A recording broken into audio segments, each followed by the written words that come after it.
அஸ்ஸலாமு அலைக்கும் வரஹ்மத்துல்லாஹி வபரகாத்து. ஒரு இடத்துல வீணான பேச்சுவார்த்தைகள் நடக்குது. அந்த இடத்துல வாய்மூடி மௌனமாக இருப்பது சால சிறந்தது. அதைவிட சால சிறந்தது மௌனமாக இருக்கக்கூடிய அந்த நேரத்திலும் இறை தியானத்தோடு இறை சிந்தனைகளோடு இருப்பது இன்னும் மிக சிறந்தது என்பார்கள் நபி ஸல்லல்லாஹு அலைஹி வஸல்லம் ஒரு ஹதீஸினுடைய மூலமாக. நபி தோழர் சஅத் பின் அபி வக்காஸ் ரலியல்லாஹு தஆலா அன்ஹு அவங்க இந்த ஹதீஸ் அறிவிப்பாங்க. இந்த ஹதீஸ் சஹீஹ் முஸ்லிமில் பதிவு செய்யப்பட்டிருக்கும்.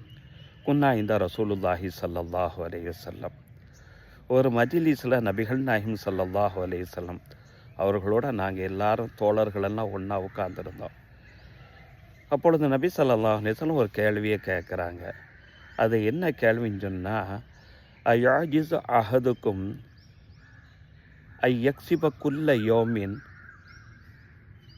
அல்ஃப ஹசனத்தின், உங்களில் ஒரு நபர் ஒவ்வொரு நாளும் 1000 நன்மைகளை சம்பாதிக்க முடியுமா என்பது தான் அந்த கேள்வி. உங்களில் ஒவ்வொருவரும் ஒவ்வொரு நாளும் 1000 நன்மைகளை சம்பாதிக்க முடியுமா என்பது தான் கேள்வி. நம்ம என்ன செய்வோம்னு சொன்னால், நம்ம மனசில் இன்றைக்கு ஒவ்வொரு நாளும் எத்தனை லட்சம் சம்பாதிக்கிறார்கள், கோடி சம்பாதிக்கிறார்கள் என்பதை நம்ம பெருசாக நினைப்போம் அல்லவா?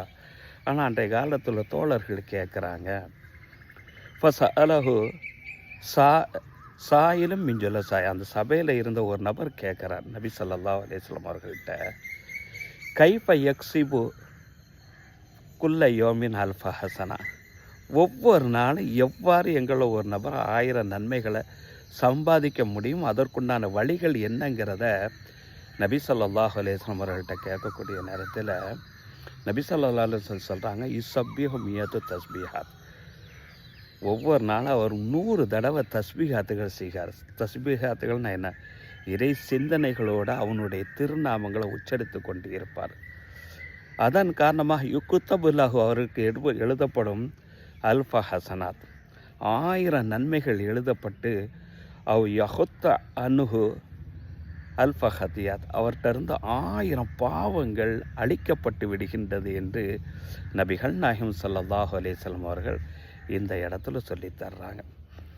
ஒரு சபையிலே ஒரு இடத்துல நம்ம வீணான பேச்சுகளில் ஈடுபடுவதை காட்டிலும் நம்மளுடைய எண்ணங்களும் நம்மளுடைய சிந்தனைகளும் நம்மளுடைய நாவும் இறை தியானத்தில் இருக்கக்கூடிய அந்த நேரத்தில், அந்த ஒரு குறிப்பிட்ட நேரத்திலே எவ்வளோ பெரிய ஒரு பாக்கியம். இன்ஷா அல்லாஹ் அதை கடைபிடிக்கக்கூடிய வழி அல்லாஹ் தந்தருள் புரிவானாக.